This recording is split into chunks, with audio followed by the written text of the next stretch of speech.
आदरणीय व्यासपीठावरील उपस्थित मान्यवर शिक्षक वृंद आणि माझे विद्यार्थी मित्रांनो, माझे नाव संस्कृती प्रशांत म्हात्रे, इयत्ता 3री।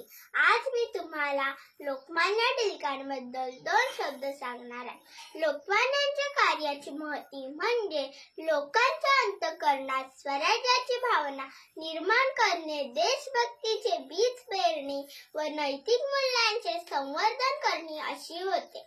म्हणून त्यांनी न्यू इंग्लिश स्कूलची स्थापना केली। शिक्षणाचे बहुमोल असे कार्य त्यांनी केले, परंतु फक्त शिक्षणानेच लोकांमध्ये कर्तव्याची जाण, देशाबद्दल मान आणि वर्तमान स्थितीचे भान येणार नाही हे त्यांना माहिती होते। म्हणून त्यांनी केसरी हे मराठीतून तर मराठा हे इंग्रजीतून वर्तमानपत्रात सुरू केले।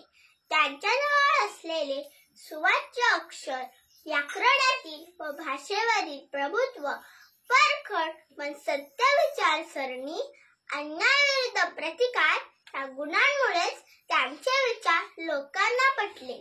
टिळकांना आपल्या संस्कृतीचा व परंपरेचा अभिमान होता। समाजात संस्कृतीबद्दलची जाणीव लोप पावत आहे हे त्यांना जाणवले। यावर ठोस उपाय पाहिजे म्हणून त्यांनी शिवजयंती व सार्वजनिक गणेशोत्सव साजरी करण्यास सुरुवात केली, जेणेकरून लोकांमध्ये देशभक्ती, शिस्त, धैर्य, एकात्मता हे गुण वाढीस लागतील। टिळक हे परखड विचारांचे होते। 1896 साली महाभयंकर दुष्काळ पडला आणि त्यात प्लेगची साथ आली। टिळकांनी रुग्णालये उघडली, पण इंग्रज शासन मात्र उदासीनच होते। उलट इंग्रज अधिकाऱ्यांनी जनतेवर अधिकच अन्याय सुरू केला। हे सर्व पाहून टिळकांनी सरकारचे डोके ठिकाणावर आहे का असा जळजळीत अग्रलेख लिहिला। इंग्रजी सत्तेचे शासनच हादरवले।